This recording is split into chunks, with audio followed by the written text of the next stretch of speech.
think we both decided that why are we trying to do this by ourselves when actually if we came together we'd probably be a superpower. And I think we just felt that there was a gap for creator management that sort of took things up a level. So not just bringing them brand deals, but developing IP. Quite a few people in our industry who bang the drum that television's dead and traditional media is. I don't think it is. I think people will watch something really, really good and they don't really care where it is anymore. I think that's what's shifted. A lot of people that you would deem to be extremely confident actually have imposter syndrome. So many people have imposter syndrome. A lot of conversations we had with you though, like making sure we protect ourselves so that if anything did go wrong, actually our other company, our management company, wasn't affected because they were two separate entities. YouTube is TV now. Broader industry sees that as a threat. But what we're trying to say is don't see it as a threat, it's just opportunity. Hello, welcome to SRLV's Not Just a Number podcast. I'm Adam Stanley, director here at SRLV within the creative team. I've got some brilliant guests joining me today. Our guests left senior roles at some of the biggest names in global media to launch a talent-first agency that's redefining what it means to manage digital content. MonRae, founded by Bronagh Monahan and Elspeth, is a modern management company representing household names including Dan TDM, Tommy Innit, Julie Lynn, Five Guys, as well as supporting a wider talent network that spans a multitude of platforms and industries. In this episode, we will discuss how they built a business that treats creators like companies, how they scale talent into multi-vertical brands, and what it takes to grow an agency that's founder-led and female-driven. Lovely. And Thank you, Adam. Nice. Thank you for having us. Yeah. Welcome. Thank you very much for joining us today. So yes, I alluded to your careers previous to MonRae. Do you want to just touch on that? You know, BBC Studios, Endemol, how that was, how it honed you, guided you. And interestingly, what was perhaps that tipping point that made you think, do you know what, I'm going to step away into pastures new and, you know, independence? Do you want to go first? Sure. So I started at a company called Gleam, which at the time was one of the few management companies that represented digital first talent. People like Zoella, Casper Lee, Grace Beverley, Dr. Julie Smith. And I feel that their sort of superpower was that they took a lot of the traditional principles of management, which is across broadcasting, publishing, licensing. And the thing that I really enjoyed doing was this IP development side. So whenever I was working with Casper Lee, he had a show called Hit the Road, which was bought by BBC Worldwide at the time, which they then took on tour. And a big part of my job was sort of being across, I guess, the exploitation of that IP. I didn't really know that that was a job at the time, but it was just something that I enjoyed doing. So coming up with little formats, and I built a really great relationship then with the team that became the TalentWorks team at BBC Studios. So sort of bringing together a little bit of creative development and then also that kind of commercial brains behind it. That was the thing that spurred me on to sort of do what I do today. So I was at Gleam for a couple of years and then I left and was freelance managing and developing projects within BBC Studios, which is then where I met Elspeth. We were introduced by Helen O'Donnell, who is an excellent exec over at BBC Studios. And I think me and Elspeth just kind of bonded because we were in this sort of cross-section of the YouTube space. Elspeth was at Cut and Mustard doing live tours. And I think we just felt that there was a gap for creator management that sort of took things up a level. So not just bringing them brand deals, which obviously is a really lucrative part of the industry that we work in, but developing IP. Yep. I was, so I'd had a sort of a strange path to here. I had been a child actress and then I went to university and did history of art. And then I got into events and marketing, and circuitously, if that's the right word, I ended up at Endemol Shine UK in about 2013, 2014. And at that point, Endemol had set up a big division called Endemol Shine Beyond, and they were tasked with bringing in the biggest YouTubers that they could in the UK, really, and creating channels and IP with them.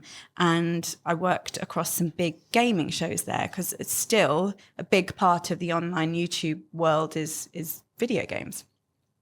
And at that point, they had a big management company called OP, and OP were there with the Sidemen and Allier and lots of other talent. So we did shows with them, and then we took Dan TDM, who I met there, who's a big talent, a gaming talent, on tour, and I kind of was managing that with the team, production managing, and then producing parts of it, and that became a really close relationship. Dan and I became really close, and Tom Greenwood Mears and I, who had also been at Endemol, decided to set up a label within it that could specifically deal with digital first talent. And Dan was my first management client, and he's brilliant and I adore him.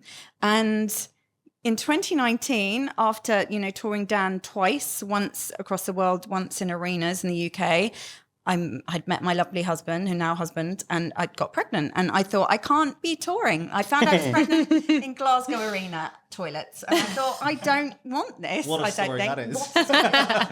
So I thought, I think probably it would be nice to not do this part of my job. So I left, and I did quite quickly realize that, that's great. I'm managing Dan, but hold on, I'm going to have a baby. So how am I meant to work and have a baby? And obviously you're protected by that in big businesses. But wonderful Helen at the BBC introduced me again, who I'd met Bronagh before, but we got on so well, and Dan adored Bronagh, and that's a big relief to me. And I think we both decided that, why are we trying to do this by ourselves when actually if we came together, we'd probably be a superpower. And we are. Did you ever think at any given time prior to obviously you guys meeting that you were going to own an agency, a management company, or was it purely kind of granular growth, or that organic growth? Sorry. It's so interesting, because I always knew I kind of wanted to run my own company. I think when you are maybe a performer, and Bronagh was too, actually. Bronagh's an incredible singer and pianist, and classically trained and wonderful. And I think when you've got that bit in you, it doesn't scare you, because you've done those auditions and you're like, people can turn me down, and actually it doesn't break my heart. So that being in the limelight, it's just... and it's okay. And you move forward. And I had set a company up that still exists after university, called the Robin Collective, an events company, and it's still a really successful company. And I stepped away from that. And then obviously I launched in Indie at Endemol. And then Bronagh had set up her own companies, kind of management companies. So it wasn't that it was scary. No. It was just that it was finding the right people to do it with. Yeah. I think we're both entrepreneurial in the way that we think. We're both very ambitious. I think I always had that mentality. I mean, since I moved to London, I've always worked at startups. So that's the only environment that I've ever known. And in a startup, it's chaos. Everyone's just like, just make things happen. It's, all opportunity. But then I started to get into my head, like, hold on, I'm creating stuff within these other businesses that I can see are fruitful and successful. Why am I not just doing that for myself? So when was that singularity event, that first flutter of those butterfly wings that, obviously you two came about, and then how did that grow into you two having that conversation about, why do we not join arms and go alone and do it yourselves? And so I think after the mess of 2020 and COVID and bringing a baby into the world and that, and realizing that I didn't want to do that alone, and Bronagh being so brilliant with Dan and Adam Savage, another talent, and as well as managing all her own talent at that point, because she had a company where she managed talent freelance. I think we had a discussion sort of when I came back in about August 2020, September, and was like, should we just do it together for a bit? And we didn't immediately legitimize the company, I don't think. No. We were quite sensible, and we've always been quite sensible, and said, well, you keep your earnings, I'll keep mine, but let's go out and try and find new business together. Yeah. I think that's how it started. Yes, I remember we were at Soho House, and there was a deck that said MonRae Talent, and I remember the faces on that deck. MonRae Literary, MonRae Capital, MonRae Ventures. There you go. And we kind of just went through it. I think, I got to the point where I know that I've got ideas, but there's just that thing of when it falls on you, you always worry that you're going to make the wrong decision. And I think the idea of a partnership and having someone that, you know, comes to your industry from a different perspective. And obviously Elspeth had been at Endemol and she'd been in an area of this industry that I didn't have experience in, had also been an MD at a big company. I don't know, I feel like we were just coming to the business from two different perspectives. And actually, I think that's then where, you know, it's that little catalyst, that little spark. And also, I just think having kind of solidarity and the fact that we're two women in business, I think that was a big thing that we really wanted to, you know, create a lifestyle for ourselves. Absolutely. That was a big part of it, actually. Yeah. Was I had a young daughter. That founder-led, female-driven. I think so. And going, what do we want? Why does it always have to? Why does it have to be? Why does it have to look like that? Actually, to begin with, we were like, I don't want to work on Fridays. Actually, So it's the entrepreneurial element. yeah, there is a bit of going. We're going to do it like this, and so far it's worked. And actually, Fridays, bar today, managed to get us into London. It's quite nice. We kind of try and stew on what's happening next week or what's happened the week before. And being flexible and which you have to be if you're a parent and, you know, all of this. So hopefully, yeah, we're setting up a little, someone called it a lifestyle business. And I don't mean that in like we're launching lifestyle products, but it's built around our lives. Yeah. To find that work-life balance effect. Yes. Which is so hard to find. It's really hard. And we talk about this a lot. Like, obviously we're driven by money. Obviously that's a part of what we're driven by. But I think maybe what differs between us and other companies is we're not just driven by money.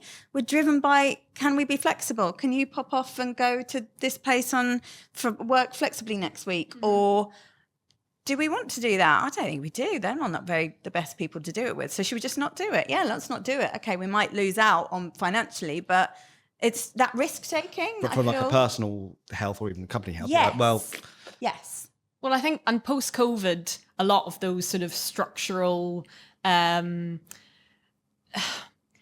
just think the veil dropped after COVID, and actually you can work flexibly. And I definitely see in our industry a lot of people leaving companies because grass is always greener and there's no loyalty. And actually, the happier people are, the more fulfilled they feel.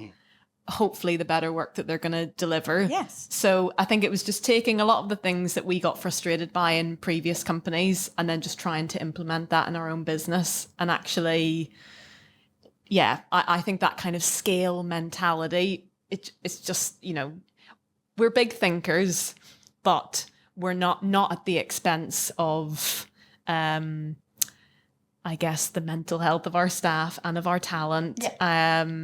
Yeah, that's a big thing that we advocate for. So what life lessons or work lessons do you feel that you took on or brought with you from your previous engagements that has helped you shape MonRae into what it is today? You know, you've just alluded to life lessons and being able to have that flexibility and that balance.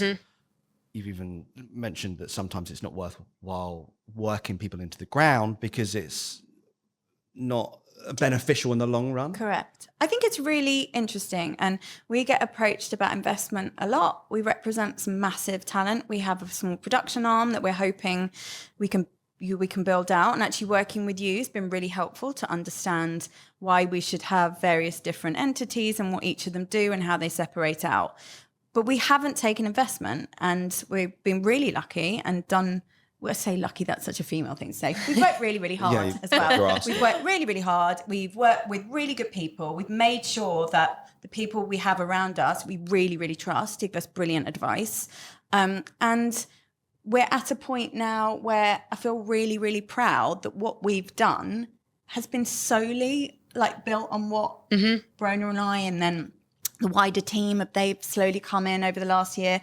For 3 years, it was just Bronagh and I doing everything, making TV shows, widening up when we needed to, and then shrinking back down again. And I love that mentality that actually you can do it like that. It doesn't have to be that fast, screaming, scale. That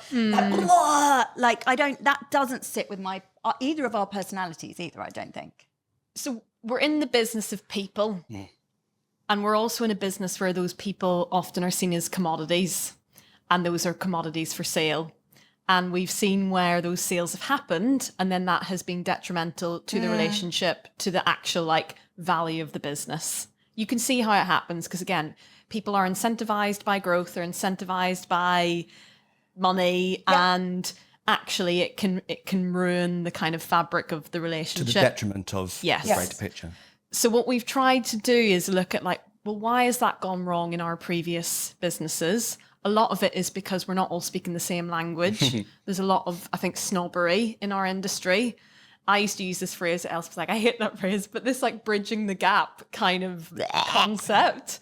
But it's that thing of this traditional, these digital, oh, you're us and them. And it's like that I don't think that applies anymore. Right.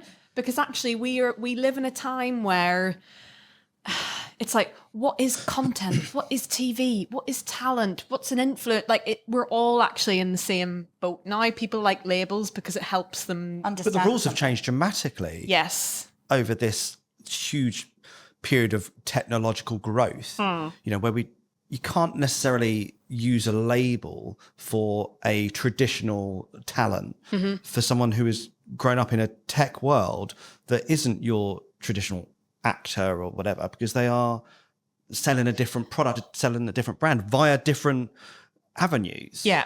And so trying to apply those same rules must be really challenging. And as you said, bridging the gap, hashtag, maybe. I'm bringing it back. Yeah, we're not making that hashtag. So it must be really challenging to have those conversations, to be like, no, we don't want to apply it on this principle because it is no longer relevant. I think it's most challenging for people who maybe aren't in our industry, and I hate that there is an industry or haven't grown up or worked and been brought in and understood. It's like Bronagh always says, talent is talent. Does it matter where they came from, or are they really good at, and they confident at speaking in a room? Are they a brilliant writer? Are they really, really good at kind of standing in a room of people on tour and performing?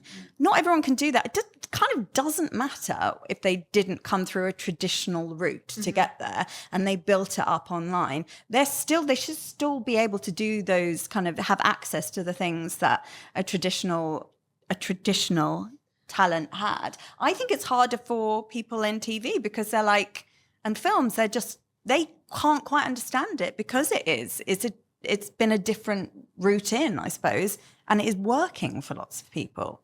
I guess where me and Elspeth come in, and what I also think that we're very good at, is there's an expectation now on social media, particularly on YouTube, for the quality of that content to be better, for it to be of a certain standard. Like the content that is, I guess, most popular, it's elevated in terms of its production. It's now like a lot of the conferences that have been happening over the past few months are that YouTube is TV. Now YouTube is going to be demand. that. Yeah. And I guess the broader industry sees that as a threat. But what we're trying to say is don't see it as a threat. It's just opportunity. However, it does mean then that people who want to get into being a creator, like there is a jump in... It's much harder now than it used to be 10, 15 years ago. Yeah. I also, you spoke there about the kind of the look and feel of YouTube, and I don't think television's dead. No. We talk about this a lot because there's quite a few people in our industry who bang the drum that television's dead and traditional media is. I don't think it is. I think people will watch something really, really good and they don't really care where it is anymore. I think that's what's shifted, is they'll go to YouTube. Access. Like, is it on Apple? Great, I'll turn Apple on. Oh, actually, it's over here on the BBC. Or, it's Channel 4. Or it's on Netflix. Or actually it is on YouTube. They'll watch something brilliant wherever that brilliant thing is. It's just what TV means. Through which avenue it comes from. You mentioned earlier about how there's perhaps been a shift in the expectation of the quality of those YouTube videos coming up. Obviously, YouTube historically has been a great opportunity to new talent because the barriers to entry are fairly low because, you need a camera, a mic, a computer if you're a gaming influencer. Do you now find that there's a greater challenge to get traction as a new talent in that field because the minimum expectation is that much higher, or however higher. Yes. Yeah. I mean, it's because a lot of it just feels like someone can have like an overnight success. There might be a video that just the algorithm Viral picks thing. up. Because I'm constantly going on my my dashboard and trying to find who are these new talent, but I typically get surfaced the same people. So there is an element that with YouTube, and it's kind of one of my frustrations, that the same sorts of people are kind of pushed to... There's an algorithm bias Yeah. towards a certain type of person. Yeah, I think it's quite male skewed at the moment. yeah. And if I go on Instagram, there'll be people that I can look at who I maybe see as a tastemaker, and actually I say, right, who are they following? Or maybe what's in my For You page, whereas YouTube doesn't really tend to have that as much. And then that, I think then as a manager, how am I finding those new talent on YouTube? If I go on the trending page, what are the most popular categories? It's probably going to be football, gaming, comedy, and all of those categories are very male skewed. I think particularly if you're a woman trying to get discovered on YouTube, It's hard. it's a higher harder. threshold. Yeah.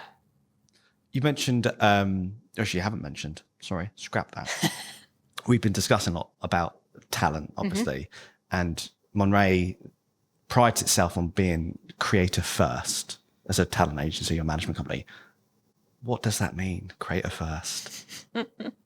I think we pride ourselves on working with creators who we see have assets and skills that go beyond just being a creator. And that doesn't mean I'm dismissing the word creator. I don't really I don't like influencer as a term. I mean, it applies to some talent, but I would say we don't work with any influencers in that sort of traditional term, in the kind of, here I am selling this, here in the face of this. I think Talent first, then. I think it's talent first.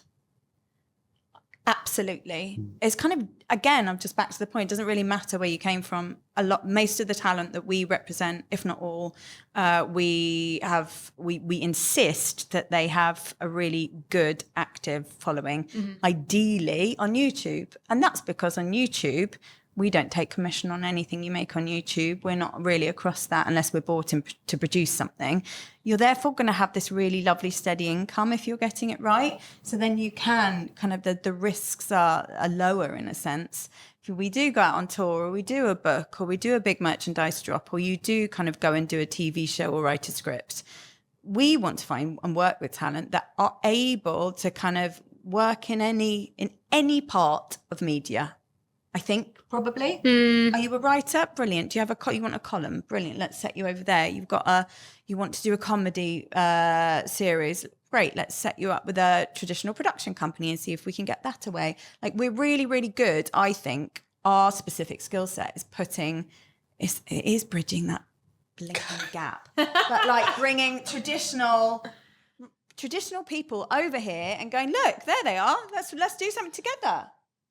I would also, I think the term creator, depending on who you're talking to, means different things. At MonRae, I think creator fits in those same brackets as an author, a voice, someone who, when you see their work, it's so, it's them. Like I would look maybe Like the originator. Space. Yeah. It's quite a diminishing word. Do you know what I mean? I think people use it to be quite dismissive, whereas maybe we need to reclaim it. We refer to our talent as talent. Yeah. Yeah. Which is maybe quite traditional, and it's a very TV word. Yeah. But then it's nice and broad, because as you've alluded to, Yeah. and one of the things I want to ask you, I'm going to do it now actually, obviously, MonRae as a whole have a broad breadth of talent across multiple sectors, whether it be YouTube or publications or sports. Yeah. How do you, as MonRae, manage the challenges of dealing with different talent in different fields and sectors and finding the right fit? And as you said, opening those doors of opportunities to them in perhaps a field that you haven't necessarily been across previously. We've brought a team in. So we got to the point. Yeah. Bringing people that know what well, the idea of building your own business is you build a bit of an identity, you build a reputation, and then at a certain point, you're not, there's a knowledge gap. And actually, we've got the ability to leverage contacts that we have from talent that we already manage. And then the idea is then you build in this kind of development roster, and actually then they get the benefits of being on the same books as Stephen Tries, Yami, Dan TDM, Tommy Innit. You have to, at a certain point, you have to build a team. I like that we are diverse in kind of the categories that we've got under our roster. I like that in any one day, you're kind of across so many different sectors. But we did get to the point, I think when we first started the business, we're like, let's just make it me and you. Let's just make it really easy breezy. And then at a certain point, we're like, yeah, we need more people. This is hell. Because also we're being all things to our talent. And actually, it's not good for It's not fair for them either. Yeah. When you're sort of jumping from one phone to like, what do we do? Who am I speaking to now? What are we talking about even? Yeah. And yeah, I think they all need something slightly different. But I suppose what the core of MonRae is our names is Bronagh, Monahan, Elspeth, Ray, is that you will have access to us if you're on our exclusive roster, because I like to think that there's a bit of esteem and prestige that comes with that. But we've got the most brilliant kind of team as well, who are experts in football or golf or sport or, gaming in a way that I certainly am not.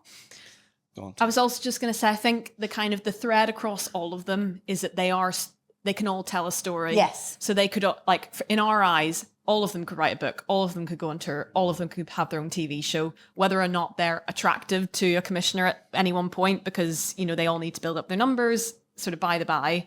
But that's the thing that we put front and center. Can I go and sell a book to such and such? Can Elspeth go to SJM and be like, let's put these guys on tour, and they'll be like, love them, but maybe they just need more of a fan base. Yeah. But that's the thing that we are very passionate about. And then when it comes to the specific knowledge in the category, that's then when you bring in your Valdi, your Des, who, that's their job to kind of know the ins and outs of that industry. And how have you found tackling that scaling? Like you mentioned it earlier on, where you've had that ability to expand and shrink quite comfortably.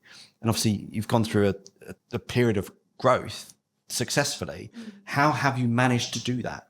Because that's challenging in itself, finding the right people for the right role, whether the cultural fits work, whether they have the same ethos as you. No, you're right. But you seem to have done that really well. Bronagh is amazing. I can't sing Bronagh's praises enough. Like, this woman knows our business inside out. I will sit there. I just ring her like, what's happening? Are we down or up? How do I use zero? Can you help me? So she's really leading there. She knows, actually working with you a lot. Yeah. Like, we've worked together for years. And we know we're in safe hands. And if something catastrophic was happening, we'd be warned. And we know that. But yeah, we've been really sensible as well. Like, I know so you're the hirer? No, so I have a little network, a little black book. So Valdi, for instance, I've worked with 4 years. I was at Ensmore with him. Prior to that, we were at Media 10 together. He's just a brilliant salesman. He's mad and bananas, and everyone loves him, and he's brilliant selling. Des, I've got Little Crouch End Mum Network, North London kind of mums, and he was a brother of a woman I knew well. He's been brilliant. He's also an ex-actor. I think, again, when you're a performer or have been, you can put the shoe on the other foot really easily and speaks to talent easily. Anna Maria, who's just come in as our EA, again, was recommended by Shader, who does our social media, who I knew. So I think between us, we have a really, really good book of contacts. Both of our partners work in television, so then we lean on them when we need to. And we're really lucky that people like us as well. We try to be quite nice. You're quite nice, yeah. We try to be quite nice. And that's really opens doors, to be honest. I genuinely believe that if you are good when you're going up, people want to help you and kind of recommend people. And yeah, we've built a lovely team. Yeah. And we did everything for the first 3 years. Like it was like, we just need to get our heads down, do as much as we possibly can, kind of get ourselves into a position where we're sort of comfortable for 2 years ahead. Yes. That was always the thing. If we can cover ourselves for We like, can have cash in the bank. Yeah. We know even if everything goes tits up, we're Yeah. going to be able to cover people's wages. Yeah. And now we're in a position where, we're profitable. But, we're in a really good position. We do have other companies as well, which we do scale up and then shrink back down as needed. So the production arm is somewhere we do that. Talking about coming back to talent, and you mentioned other opportunities. Have you found, if you use Dan as an example, a classic YouTuber, but then having the opportunity to go, right, let's move you to stage? Yeah. And Tom's done that recently as well as you think about other opportunities, merchandise. How do you broach those conversations with your talent and go, do you know what, there's an opportunity here? How would you feel about going on stage in front of for Dan 100,000? You've got to really want to do it. I mean, Yeah. Dan really want to do it. doesn't want to do it now. Dan did it with me when I was at Endemol with Tom and Jules and everyone over there. And I think we broke him. What, 10 years? We broke him. 10 years ago? That's 2017, 18. Yeah, coming up to 10 years. 2016, 17, 18. That was and then what? 19 UK, arena. USA, Australia. And then arena tour in the UK in 2019. 250,000 tickets. 250,000 tickets. I think it's still the biggest ever YouTuber, tour ever. He's like, I'm done. Yeah. I think it was the most incredible experience for him, and he adored every minute of it. And what Dan didn't think he was able to do it, and he absolutely smashed it and loved it. But he was away for the best part of a year and a half, really, and that affected his channel naturally because he can't upload every day. So it's a real big business. Demanding. It's a balance, isn't it? So. Stephen Tries and Will N.E. when I was at Endemol, Cut and Mustard too. Tom encouraged us to, and we did put them on tour. That went well. And then I think we saw, you thought the opportunity with Tom. Tom wanted to go on tour. Yeah. Tom wanted to do a local show in Brighton. Yes. And then it was clear that actually, there's a market for this. Yeah, and That his was the parents Dome, right? both have a Yes. theatrical background. So Tom sort of, I think, came into YouTube with the right kind of upbringing in terms of how important the arts are. Yes. He's a big, he was studying film. Yeah. Did a year and then ultimately left to pursue YouTube full time. So he'd already come into the fold with that as a Base. Yeah, Yeah. exactly. But the thing that we've really had to kind of educate him on is the whole marketing side of the business. Talent need, the thing with YouTube talent, or talent who've got a following on social media, is once they're promoting something, their channel then that becomes the conversation. And I think for a lot of them that can feel quite jarring. If you're a musician, you create the album, you create the artwork, and it feels maybe a bit separate. Whereas if all you've done is kind of take people on a journey and then you're selling this product to them. Yeah, it can feel uncomfortable for lots of them, I think, Yeah. as well. Which needs to not feel uncomfortable if you've got to sell loads of tickets.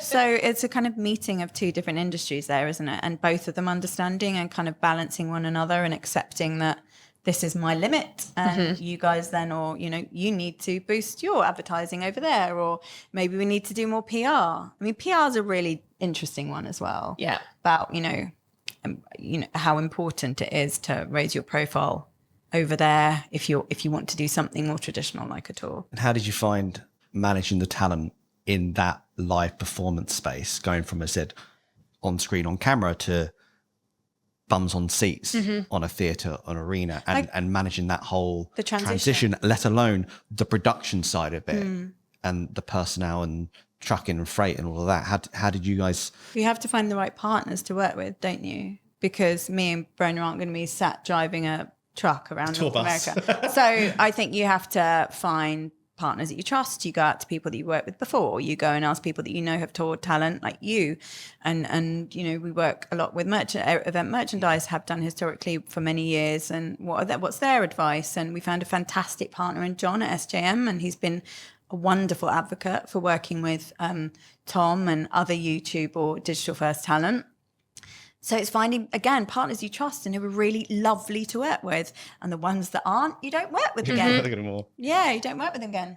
And for a lot of them, it can be a shock to the system. Yeah. Because the beauty of creating a business through online means is so much safety around that, and everything's within your control, and you know you're kind of padded in a way. The minute you bring in these third parties who have invested in you, have expectations in you, Yeah, that's tough. there's a lot of pressure that comes with that. So a big part of our job is sort of being the buffer there, because ultimately they are slightly different from other talent in that, yet they're selling like a part of, I suppose, comedians maybe can understand it a bit more because they're going on stage, they're kind of telling people about their life, but they don't have that same responsibility to their audience that digital talent have. That's really interesting. That relationship is Yeah. so much closer Yeah. than someone who hasn't formed their relationship online with their audience. But then it's also, you've got a larger challenge to being able to transfer what that digital talent can perform, shall we say, on screen to on stage. But not all of them can do it. Yeah. I think that, so the crux of it is that it's understanding that not everyone can do it. So, one, they might not have that fan base. Dan has 30 million followers just on YouTube. He's got over 20 billion lifetime views. That's 3 times more than the Sidemen. Dan can sell out arenas because he's got that fan base. Tom has a huge active audience who wants to see him. It's proper fangirling and Yeah. fanboying, isn't it? I don't know what the term you use, but it's that. Yeah. I I Obsession. remember listening to the crowd at the Apollo. You're and was right. like, what So am I at? it's wild. And some of them can do it. Some of them you would suggest that and they would think that would be an awful, horrible idea and they don't want to do it. So it is working out where their skills are. So we've set up MonRae Editions, which Bronagh's really lent into, because some of them don't want to do that, but they are brilliant authors and can write beautifully and have a story to tell that way. I suppose it is working out, you've got this story, how are we going to tell it? It's a really nice segue to MonRae stepping into other avenues, right? Yes. MonRae Editions or MonRae Productions. Do you want to expand a little bit about those arms? What they're, Productions is obviously one that's been around a little longer. Yeah, 2021 we launched Productions, I think, which we can Editions talk about. being a newer addition Yes. to the family. Yes. Do you want to expand a little bit on that? I think a lot of it comes down to obviously just diversifying the business, that kind of creation of IP and being able to develop that IP across multiple avenues. I never want to take away from the fact that agents are excellent at what they do and they're experts in that specific area. Book agent, literary agents. Well, live Any agents, agents. book Yeah. agents, and we have worked on projects with third parties. Yeah. But we were finding that so much of the work was coming in from the management side. Because I think in traditional worlds, when you do a deal for a talent as an agent, often then that's the work done. But with digital talent, there is this huge campaign that then falls under that we just felt like, We should be doing this in-house. we should be doing this in-house. Cut out a middleman. Yeah. Yeah. And another just like light on Bronagh is, in another life, she would have been a lawyer because she loves a deal and a contract. And actually, I think you'd realise, hadn't you, gone, okay, this isn't rocket science, these deals. Some of them are really complicated, but we can sit there and go, okay, well, I'm not going to agree to that. I am going to agree to that. She's a unicorn, ultimately. She is right? the ultimate. Because you're saying that from a legal perspective. The amount of times you and I have Oh, yeah. conversations And like- Yeah. from a financial perspective, yeah. grilling whether it be a settlement statement Yeah. from a It's- live side or Watching you merchandise, two on and we're email like, is terrifying. when it wants off record. No, do you know what it is? I think to shine a light on one of our mentors, Tahir, who is partner at Sheridan's and has been in our lives, for 10 years now. 10 years, yeah. So I met Tahir whenever I was at Gleam and he represented a lot of the talent there. And then we kind of kept in touch. And actually one of his pieces of advice was, because I'm someone like, I like to know about a lot of things. I'm very curious. You want to have and- that understanding, right? Before. Yeah. And actually he said, just put what is the thing that you're curious about and draw a circle around it. And then put maybe 5 little offsets on that and speak to those 5 people and you've probably cracked the surface level of that industry. He was like, actually, these things are not insurmountable. There's a few key players and you just need to have conversations with them, sit down with them, get to the crux of, I guess, the business.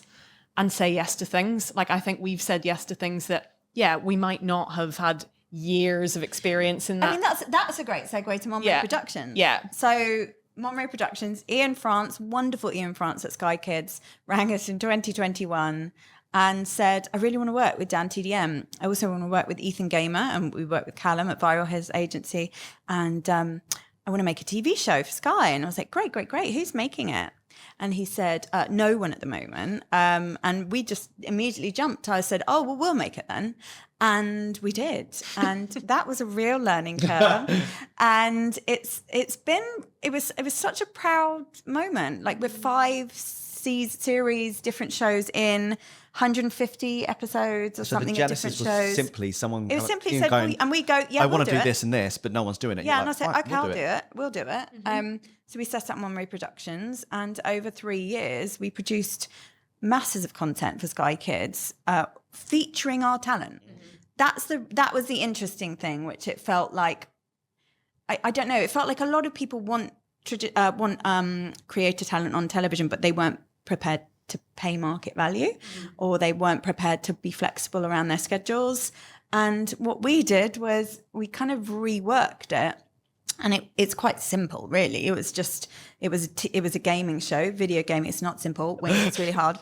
And we sent them, they filmed themselves at home playing a game. All the games were licensed. We brought in The Nest. We kind of co-proed with them, or they were our production partner on it. And we scale. That was an example of us saying yes to something and scaling up, and then scaling back down. So how did you find that shift from concept genesis of that phone call, that discussion, to contract, right? Going, right, we're now in a place that we need a co-pro, whether it be Nest. We need to have the talent on board. How did you bridge that gap? I really enjoyed it, actually. I think I weirdly enjoy stress, right? Where that's this moment where I'm like, oh God, this is so awful. But actually I love that feeling of like, I'm doing something and it's going to be good. Learning again. And Bronagh, you said something about how you love, like Tahir said, if you just write that and you want to know. I think I'm not the opposite, but I like, who's the best person that's already doing this that I can hire or I can work with? I want to find that person. So I can learn from them, but I don't have to do all of this by myself. So we worked with The Nest, and Stu is incredible over at The Nest. Nice. It's such a lovely balance that you two have between your skill sets. You're very right. Who have I got in my black book that could do this job? Yeah. That is outside of your skill set and your understanding, or you don't have the ability to because you're already overworked. Yeah. And you two having those conversations behind the scenes, being like, what can we take on? What can we not? When is the right time to outsource or scale up or down? Yeah. No, I think we work really well together.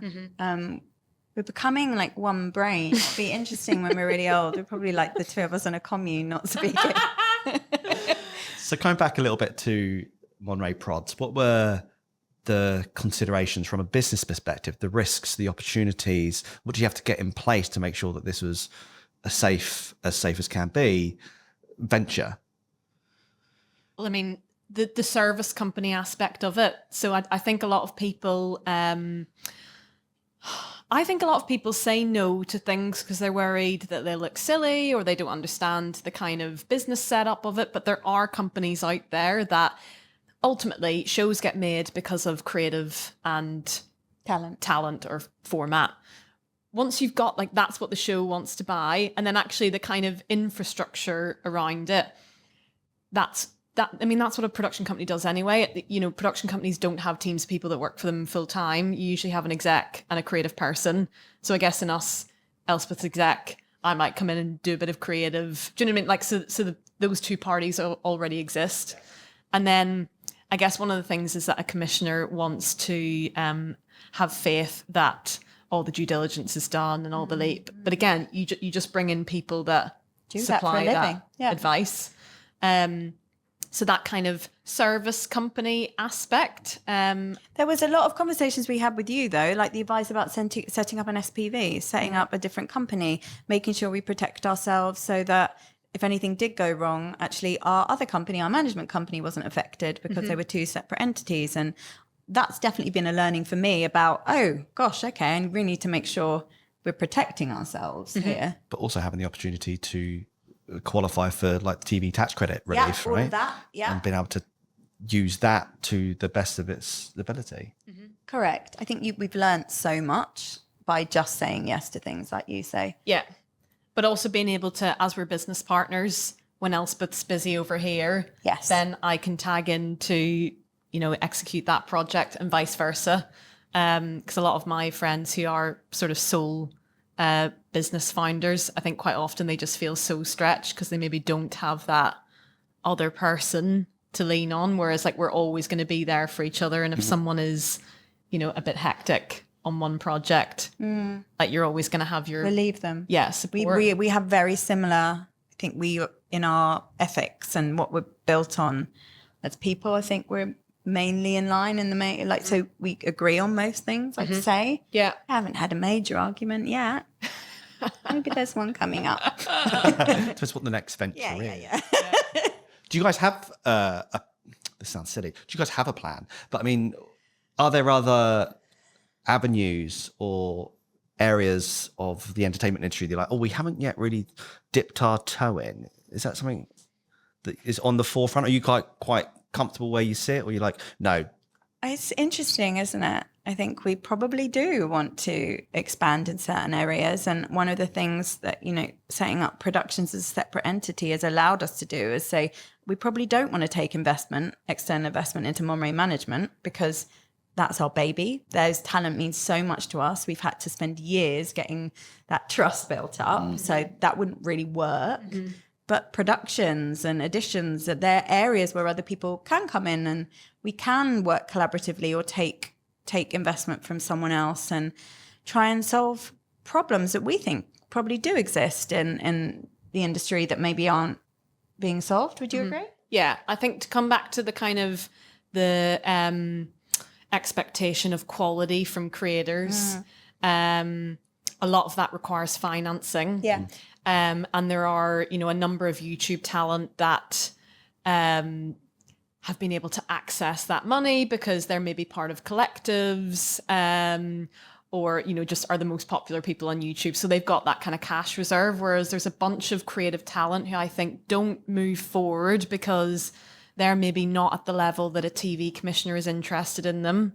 And they can't fund these things themselves. So we've been talking a lot about sort of what would MonRae Productions look like if it could operate in the same way as an indie at a big production entity and could, find little pots of cash of, $5,000 to do a little digital short or because I think it's that money conversation, which ultimately is what moves people forward. And we would love to be in a position where, I guess we could maybe invest in some IP with talent and kind of broaden out our slate on the production side in the absence of commissions, because it is tricky at the moment, I think, to get new talent onto TV because, the kind of the standard or the finances that isn't there as well. Yeah. It's much more risky. Yeah, people don't take as many risks. Yeah. Whereas you look at companies like Goalhanger, for example, are a really good example of a studio that have created these incredible podcast shows and have now got that kind of franchise mentality. I would love to see a company that kind of does that for YouTube. And female. Yes. Yeah. More female-led stories. Yeah, I say as female founders in that ecosystem, that talent ecosystem, what's your take on where the industry is heading and how can we promote more female founders and female leads in that area? We've got a little group, Digital Dinner Ladies. Very nice. It's not a sexy name at all. Sounds very as I wrote classy. it, I was like, Shout out to the Digital Dinner Ladies. Yeah, exactly.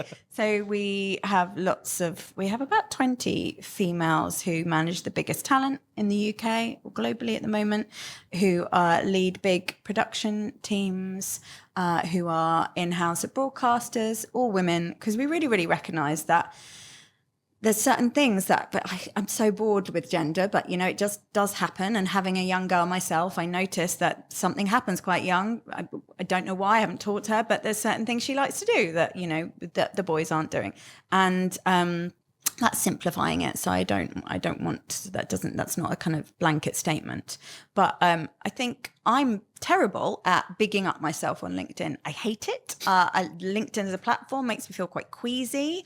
I don't like the way things are written. Like, let me talk to you about it. I'll explain. Like these way they phrase it, I'm like, no, we don't talk to each other like this. Why are we doing it on here? So there was this kind of need to bring, certainly in our industry, that's what it sounds like, to bring us together and go, well, I would be really happy to shout about what Bronagh did brilliantly, or what, I don't know, brilliant Rebecca, who's Munya and Amelia's managers, what they did, or brilliant Evie over at 4.0. I feel much more comfortable shouting about their successes. So then hopefully maybe someone will shout about mine, but it won't. Do you know what I mean? Yeah. I feel like there's this, it's quite masculine in parts, and I've got a masculine side to myself and I love it. But I definitely am aware, and that's talent too, that we need role models for everyone, and stories told. Every story should be told. Yeah. And there are like a lot of incredible men in our lives. Oh my who have gosh, supported like you're us. one of them. Yeah, you, Tahir. After Party. Yeah. Josh. Yeah. Like so many brilliant men that we love. But I think it's that business, investment, financing side. Yes. For whatever reason, there's just, when you have conversations maybe with other female entrepreneurs, they're like, oh, just... It's a bit reluctant. Yeah. It feels a bit icky somehow. So it's the dinner ladies. Like, The dinner ladies. We're going to have to just call it that now. is it not already? It's digital dinner ladies, but we'll just call ourselves the dinner ladies. The digital or dinner Yeah, ladies. yeah. Do you find that almost like a female-led support structure that you can bounce ideas off? We do. Yeah. We talk about the kind of concept of a cooperative and... Between you all? Yes. And the benefits of that, and, you know, looking historically at the kind of boys club mentality and the fact that men often kind of mentor each other and look after each other. And again, we're not saying that There's anything wrong in that. yes, That's great. but we're trying to create spaces where Have your own. Yeah. Yeah, and we've both got, well, you've got a lovely mentee and I've got brilliant mentors, and it is really, and they're women, and it's really important, I think, to help other people up. So, very nicely put, that digital dinner ladies is obviously well-established, successful business Yes. women, right? How do you, what advice would you give to new up-and-coming women, ladies, girls, to promote their businesses for success? And, you know, what would be the tips to get through the challenges that you all as a collective have overcome? Get a good accountant. Honestly, Yeah. because it does come down to how you manage your finances, understanding tax.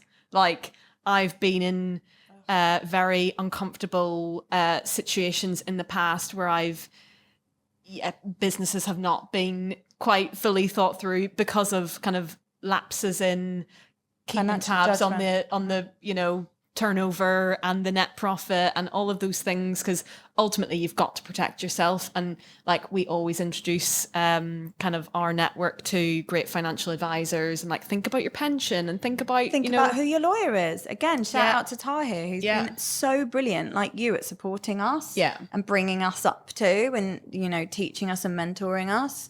So we like Tahir and you, we just kind of constantly introduction, like, so yeah, you're right. I Yeah. feel like Legal and finance is Yeah. so So important. educating those specific fields. Yeah. Because obviously they're difficult ones. You know, you're saying you're trying to arm yourself as much as you can with the knowledge and the understanding that helps you on a day-to-day basis. Yeah. You know, we talk quite openly about, you know, you have an access to Zero and being able to see things and ask questions. And so you are empowered with that Yeah. Yeah. Not being access to scared of information, it. right? Yeah, exactly. Yeah, do not be scared of the numbers, because the numbers tell you the story. But then it also helps you from a strategic position, right? Because you can Yeah. go, right, where am I now? Yeah. You mentioned it earlier, Elspeth, about being able to have like a nest egg to know that you are covered for the next Yes. 12, 18, Yeah. 24 months. Yeah.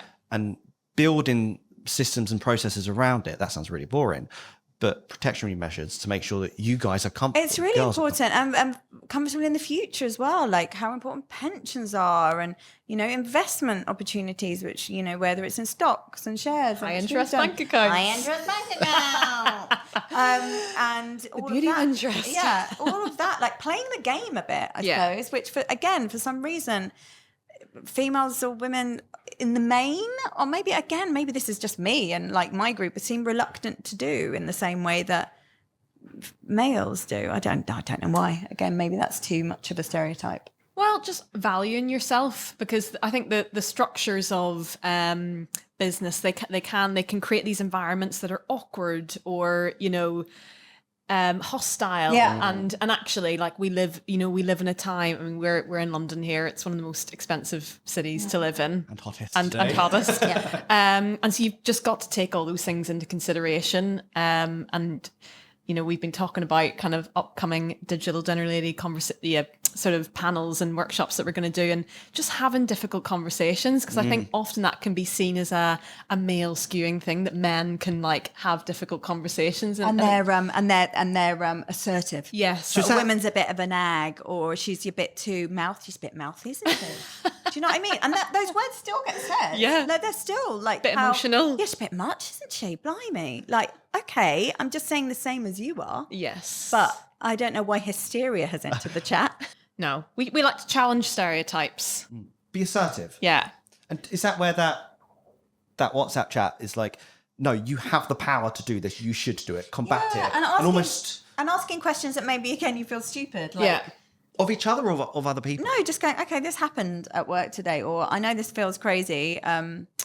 You know, a broadcaster or a commissioner might say, can I just check in with you, some of your agents? Am I right to assume this? Or actually, should I be thinking differently? And another one might be, I'm taking this much. Is my commission off on this? Or we will just check that. Does that feel a fair rate? Is it standard?